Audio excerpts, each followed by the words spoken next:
afternoon, Jackie. Thank you for that. Thanks for coming in on a snow day for the rest of the government in the country.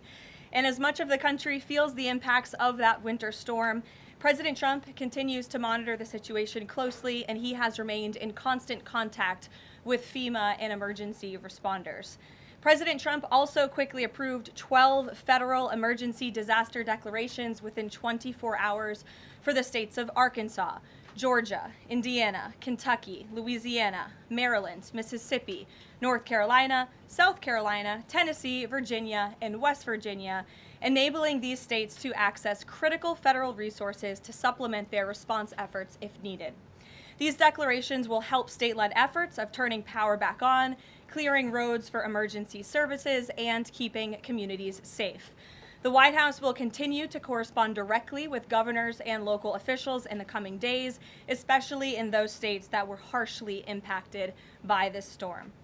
I would also like to address the chaotic scenes in Minnesota over the weekend. Nobody in the White House, including President Trump, wants to see people getting hurt or killed in America's streets. This includes Renee Good, Alex Preddy, the brave men and women of federal law enforcement, and the many Americans who have been victimized at the hands of illegal alien criminals. Saturday's shooting remains under active investigation by Homeland Security Investigations and the FBI. The Customs and Border Protection is also conducting their own internal review. As President Trump said yesterday, the administration is reviewing everything with respect to the shooting, and we will let that investigation play out. But let's be clear about the circumstances which led to that moment on Saturday.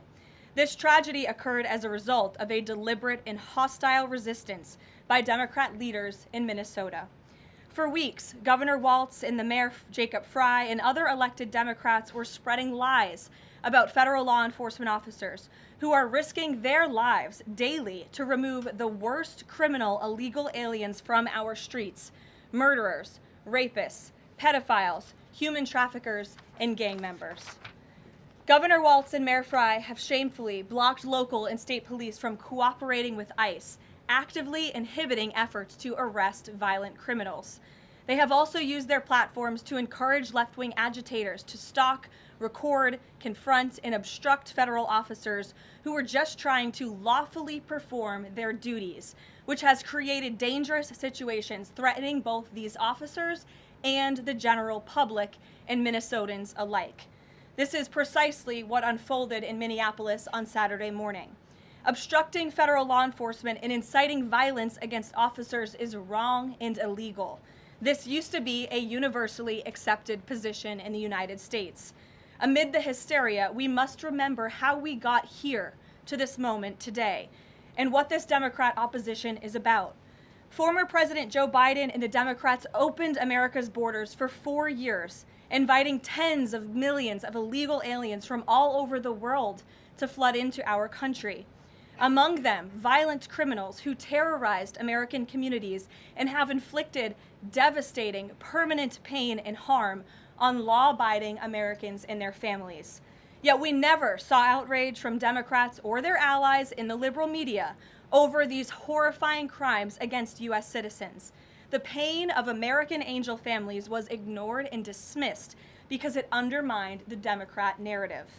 Innocent Americans like Jocelyn Nungray, Laken Riley, and Rachel Morin are just a few of the many victims savagely murdered by illegal alien criminals.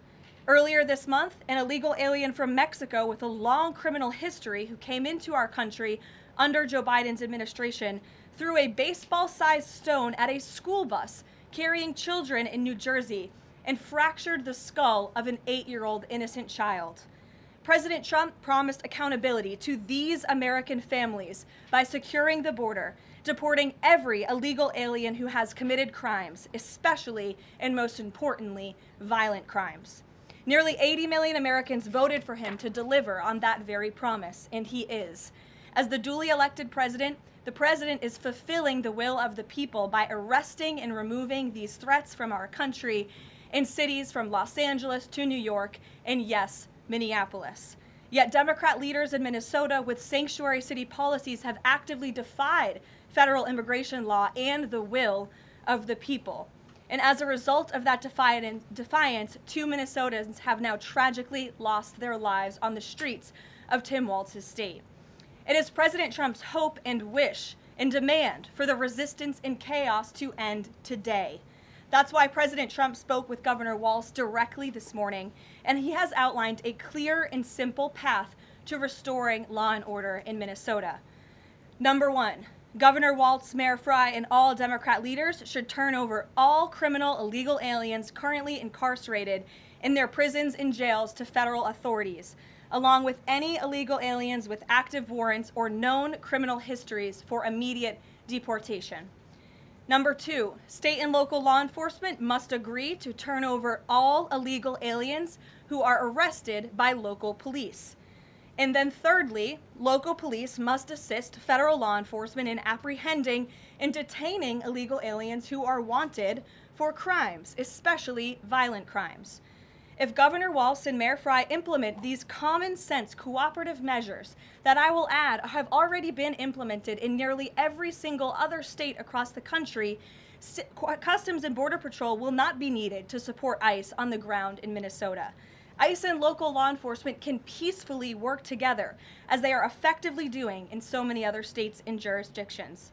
Additionally, President Trump is calling on the United States Congress to immediately pass legislation ending sanctuary cities once and for all. American cities should be safe sanctuaries for law-abiding citizens only, not for dangerous illegal alien criminals who broke our nation's laws and do not belong here.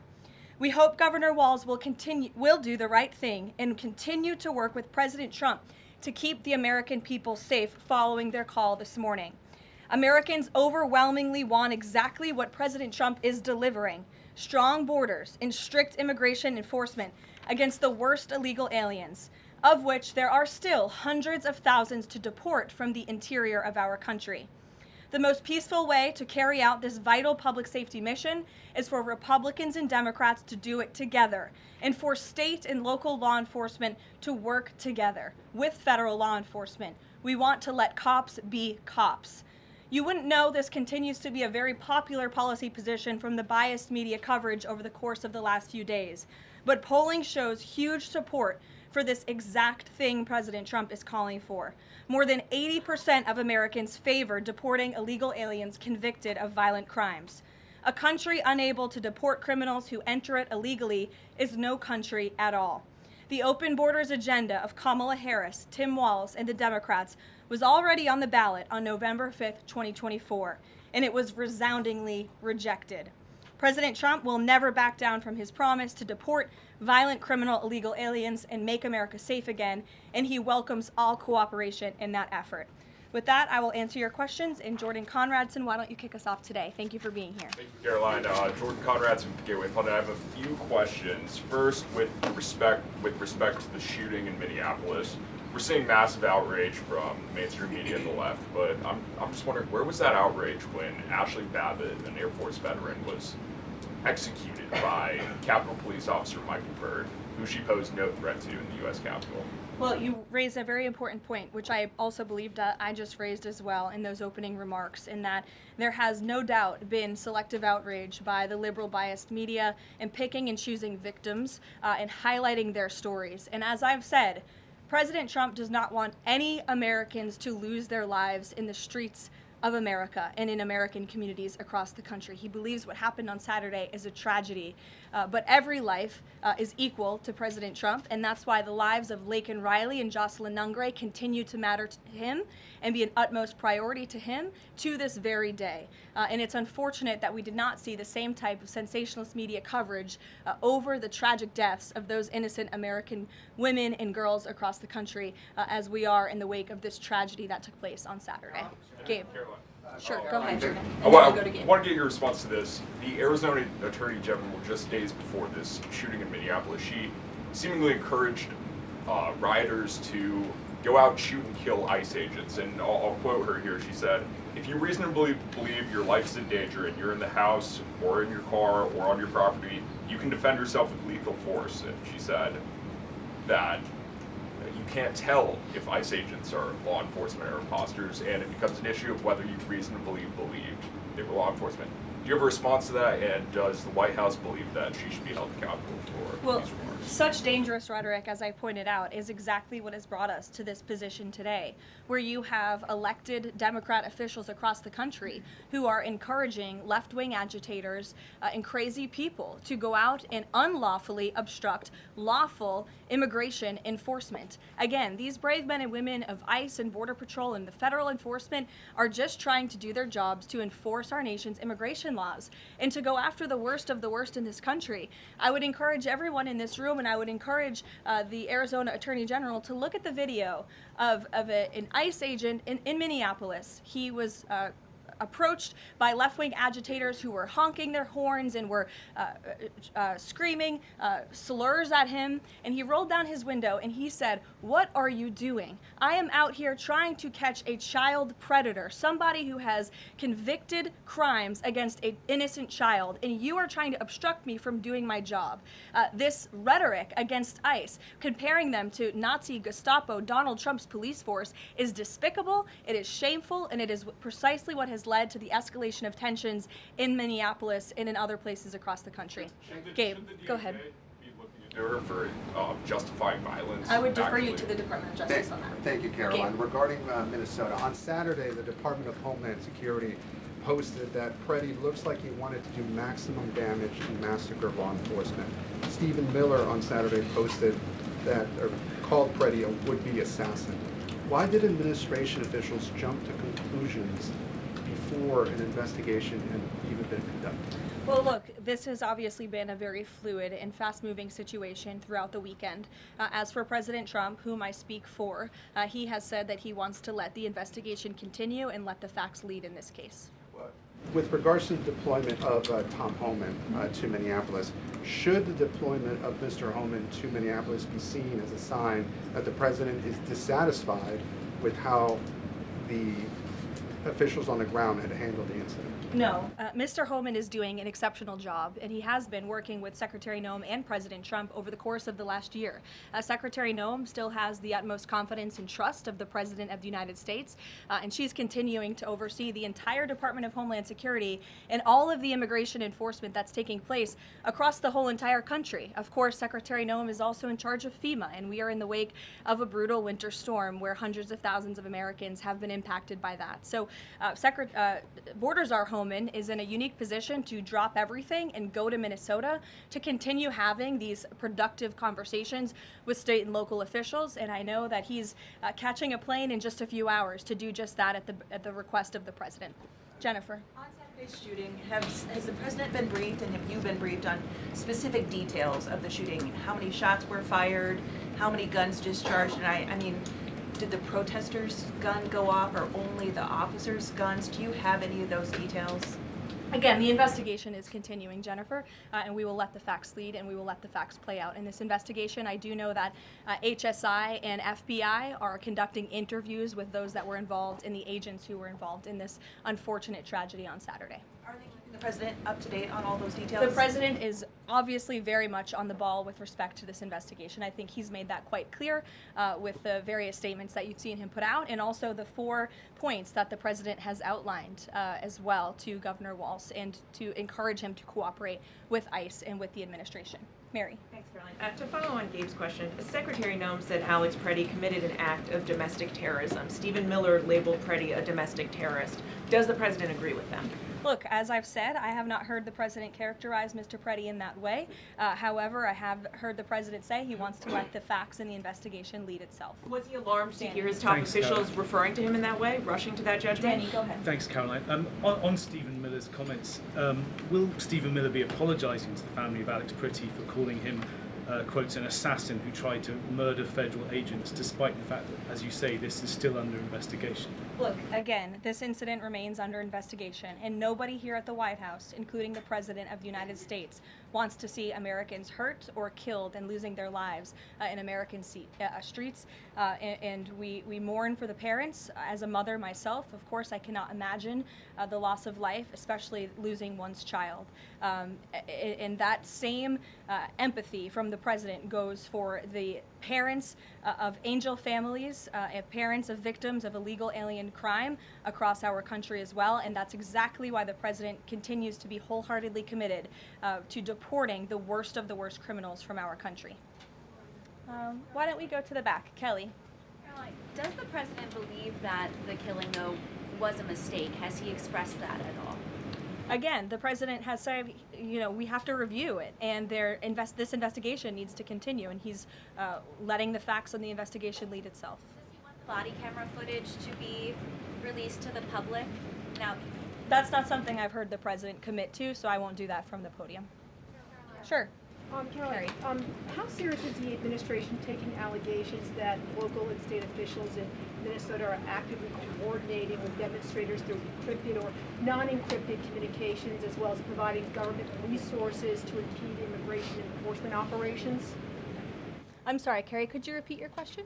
How serious is the administration taking allegations that local and state Minnesota officials are communicating with demonstrators to basically impede immigration officials? Well, we've definitely seen active organization amongst these left-wing groups, Carrie, and it is something that I know the FBI and the Department of Justice are looking into. Again, it is illegal to unlawfully obstruct lawful immigration enforcement in this country, and these agitators are making it nearly impossible for ICE to do their jobs and for federal law enforcement to carry out the will of the American people to deport the worst of the worst. I would just encourage everyone to please imagine in this room, all of you come to the White House every day to report on the President of the United States and the administration. You come into this briefing room, you walk through the gates of the White House. Just imagine if there were left-wing agitators or agitators of any kind who were in your face, who were doxing you, who were harassing you, who were physically threatening you, who were biting off your fingers in the case of two Border Patrol agents we saw this past weekend in Minneapolis. That would make it very difficult for you to show up and do your job here at the White House every single day. That's what these officers in Minneapolis are facing. That's why the president is calling on Governor Walz and Mayor Frey for these three very simple and common sense points of cooperation so that ICE and local law enforcement can work together. Again, we are just asking for police to be police. And if you ask any law enforcement agent or official, they want to be able to work with their federal counterparts at the state and local level and vice versa. Caroline. Thanks a lot, Caroline. Two questions. One is looking forward. The role of Mr. Homan. Is he being sent by the president to diffuse the situation that exists right now on the ground? Is he the point person essentially for the White House in terms of trying to tamp down the tensions that exist right now in Minnesota? Well, Mr. Homan is the point person for cooperating with state and local authorities and corresponding with them, again, to achieve this level of cooperation to subdue the chaos on the streets of Minneapolis. And I would just point out that Mr. Homan is someone who has been lauded for many, many decades for his experience working in law enforcement. In fact, this is a Washington Post headline from 9 years ago, 2016. Meet the man the White House has honored for deporting illegal immigrants. And I would remind everyone in this room that it was former President Barack Hussein Obama who awarded a medal to Mr. Homan. So he's obviously very qualified. He has the full trust and faith of the president. He will continue to have these meetings in the hopes that ICE and local law enforcement can cooperate and work together to have successful immigration enforcement, as we've seen in almost every other state across the country. And secondly, Caroline, can you talk a little bit about tomorrow's trip by the president to Iowa, what the purpose of that trip is, what the goals of that trip are? Sure, yes. Tomorrow, President Trump will be traveling to Des Moines, Iowa. He will be making a local visit at a local business, and then he will be giving a speech on affordability and on the economy. And I know he very much looks forward to being there, to meeting with the great people of Iowa, but also lawmakers as well. Jake. Caroline, a couple quick questions. First, does the president remain fully confident in Kristi Noem's ability to lead the DHS? Yes. And then just secondly, just on that Wall Street Journal reporting that we saw yesterday, the president said at some point that the immigration enforcement officers would leave Minneapolis. Did the Saturday killing of Alex Preddy expedite that withdrawal at all? To your first question, the answer is yes. He still has confidence and trust in Secretary Noem. To the second question, I would point you back to what I said earlier. If Governor Walz and Mayor Fry implement these common sense cooperative measures, CBP will no longer be needed to support ICE on the ground in Minnesota. ICE and local law enforcement will peacefully work together, as they are effectively doing in so many other states and jurisdictions, to remove violent criminals from American neighborhoods across the country. Did Walz ask the president to remove the immigration enforcement officers? He asked the president to scale down, and the president reiterated what the president put out in his statement yesterday and what I'm sharing with all of you as well. I would just add on this level of cooperation a few statistics that I think are very important. 7 of the top 10 safest cities in the United States cooperate with ICE. And we've seen historic turnaround in safety in cities that have chosen to cooperate with ICE, that are not just led by Republicans, but also look right here in Washington, D.C. We had a great level of cooperation with Mayor Bowser and the local government, and we have been able to remove thousands of illegal aliens from the District of Columbia, where you all live, so you can thank President Trump for that. The murder rate in Washington, D.C. has plummeted as a result. There were no riots, there were no protests, nobody was tragically killed as a result of that level of cooperation between federal and local authorities. And again, that's all the president is asking for in Minnesota. It's totally common sense. Jared, go ahead. Thank you. Karoline, in this process, you continue to describe the situation in Minneapolis as chaos. Was there any mistake made by Secretary Noem that led the president to send Mr. Homan there? I'm sorry, I don't understand your question. Did Secretary Noem make a mistake which led to... If she made any mistake that could lead the president Got to it. send Mr. Homan to Minneapolis? No, as I already mentioned, Mr. Homan has been working alongside Secretary Noem and for the president over the course of the last year. And again, he's uniquely positioned to hop on a flight to Minnesota today to continue this correspondence with state and local authorities, and that's what he's going to be doing. Fran. Karoline, is it the White House's position that Americans have the right to show up to these ICE operations and film, document, or protest the law enforcement actions? All Americans have a First Amendment constitutional right, of course. But Americans do not have a constitutional right to impede and obstruct lawful immigration enforcement operations. That is actually a crime, and it's something that we've seen taking place in the streets of Minneapolis, which again is leading to these dangerous circumstances that these federal law enforcement officers have been forced to work within. Back to the call with Governor Walz this morning, the president described it as respectful. He said we seem to be on a similar wavelength, but you had strong criticism for the governor and the Minneapolis mayor, Jacob Frey, just now. So could you explain the difference in tone between what the president had said in his True Social post and I think some of the criticisms that you just levied from the podium?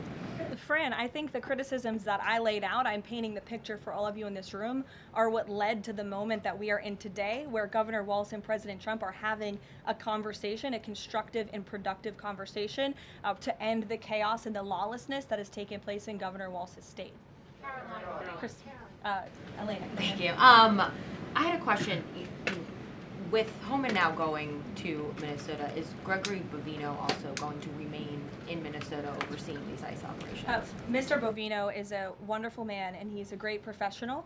He is going to very much continue to lead Customs and Border Patrol throughout and across the country. Mr. Homan will be the main point of contact on the ground in Minneapolis. And to follow up, given what we've heard from several Trump administration officials, people like Stephen Miller, as people point out, calling him a domestic terrorist, Bovino saying that Preddy was out to massacre law enforcement, why not require ICE agents to wear body cameras to clear up some of the disputes that we are hearing from witnesses and video footage versus what the administration has been saying? Well, that's a policy question that I know the policy folks in the building are having with members on Capitol Hill, and I'll leave it to them and the president to make that decision. And I just have a final question is on, you were talking about the level of cooperation that the president talked about with Governor Walz. Will the administration commit to cooperating with local officials on this investigation into Alex Preddy? The president spoke about this with Governor Walz and said he would have a discussion about it. He did not make a commitment, and so therefore I won't make that commitment here. I would just remind all of you in the media, because I've seen a lack of reporting on this fact, there are investigations into what took place on Saturday. The Homeland Security investigations and the FBI have teamed up for an investigation, and there's also an internal CBP investigation, an internal review of what is happening on the ground in Minnesota. The president supports those investigations, and as I've said repeatedly, he wants to see them move forward. Phil. FBI Director Kash Patel said in a Sunday interview, quote, "You cannot bring a firearm loaded with multiple magazines to any sort of protest." Does the president believe the Second Amendment rights remain in effect even when protesting? The president supports the Second Amendment rights of law-abiding American citizens. Absolutely. There has been no greater supporter or defender of the right to bear arms than President Donald J. Trump. So while Americans have a constitutional right to bear arms, Americans do not have a constitutional right to impede lawful immigration enforcement operations. And any gun owner knows that when you are carrying a weapon, when you are bearing arms, and you are confronted by law enforcement, you are raising the assumption of risk and the risk of force being used against you. And again, that's unfortunately what took place on Saturday. Will his mission continue to be focusing on illegal immigrants with a criminal history, or will it be on illegal immigration generally? Mr. Holman will continue to enforce our nation's immigration laws, especially deporting the worst of the worst criminals in Minnesota who have committed violent offenses. And I would just remind all of you that this important work is continuing to be carried out. In just the last few days, I'm happy to provide this packet to anyone in the room. ICE has arrested multiple violent criminals, illegal aliens within Minnesota. Many of them have convictions for assault, driving under the influence, fraud. This individual here I'm looking at was an aggravated felon with multiple convictions for larceny, fraud, and forgery of checks, vehicle theft, drug possession, domestic assault, inflicting bodily harm on another, criminal convictions of larceny, identity theft, again, charged with driving under the influence. These are extremely dangerous people who Governor Walz and Mayor Frey have allowed to roam on their streets, and all the president is asking for is cooperation to arrest individuals like this and deport them from the United States of America. I'll take a couple more. Go ahead. Okay, so this weekend the president posted that this is a cover-up of the fraud in the state of Minnesota. He also posted Minnesota is a cover-up. These both happened after the shooting. So given that these came after the shooting, what is the this here? What is the cover-up he's alleging? Yes, it's a good question. I've spoken with the president about this at length. What the president is referring to is the fact that you have Governor Walz and, again, the mayor, who have been encouraging these left-wing agitators to come out and to harass and to dox and to threaten ICE and to make this conversation about and smear lies about federal law enforcement who, again, are just trying to do their jobs in an attempt to distract from the widespread, massive fraud that has taken place in their state. Billions and billions of dollars has been stolen from law-abiding taxpayers in Minnesota, and the administration continues to be very focused on getting to the bottom of it, and especially, and the president raised a good question over the weekend, with respect to Congresswoman Ilhan Omar, who now has a net worth within the millions, and one must ask themselves, why and how is that possible? Is she connected to the fraud rings that we have seen taking place within her state and her own district? It's a question the American people are raising, and the president believes it's one worth answering. Haley. Thanks, Caroline. I want to go back to some of the comments from Stephen Miller and Secretary No. You've made clear the president wants to see the investigation play out when answering some of the questions on the specific details. Is he concerned that some of those definitive statements made by other officials risks public perception of the credibility of those investigations now playing out? Again, the president believes that these investigations are credible, they are continuing, they are active, and he wants to let them play out. Alex. Caroline, thank you. Is the administration willing to separate DHS funding from other funding bills in order to avoid a broader shutdown? Look, at this point, the White House supports the bipartisan work that was done to advance the bipartisan appropriations package, and we want to see that passed.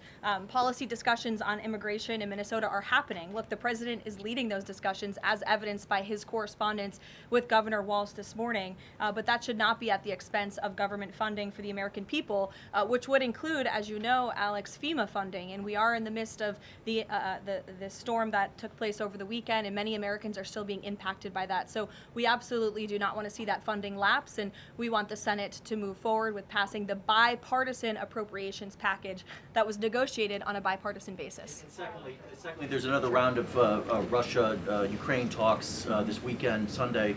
I wonder if you can walk us through with the president, how he'll be involved in that, if at all. We'll be talking to President Putin, President Zelensky ahead of those meetings. I'm not tracking any scheduled calls at this point in time.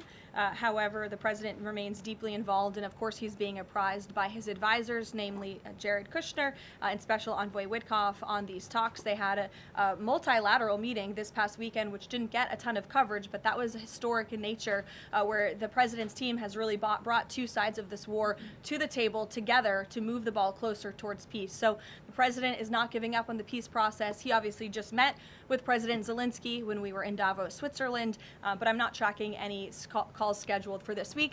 On one more foreign policy point, I will point out, as you all saw, the last remaining body of the hostages, Israeli hostages in Gaza, has been returned. This is a huge foreign policy feat for the President of the United States, for the State of Israel, and frankly for the whole world. The President made the impossible possible, and so it's great news for the President, for the United States, for our allies, and also for peace in the Middle East. And I understand that more than 20 new additional countries have also signed up to join the newly established Board of Peace with respect to the rebuilding of Gaza, which is another historic accomplishment for this president. So thank you all very much, and we'll see you in Iowa tomorrow. Did the president talk to us? Karoline.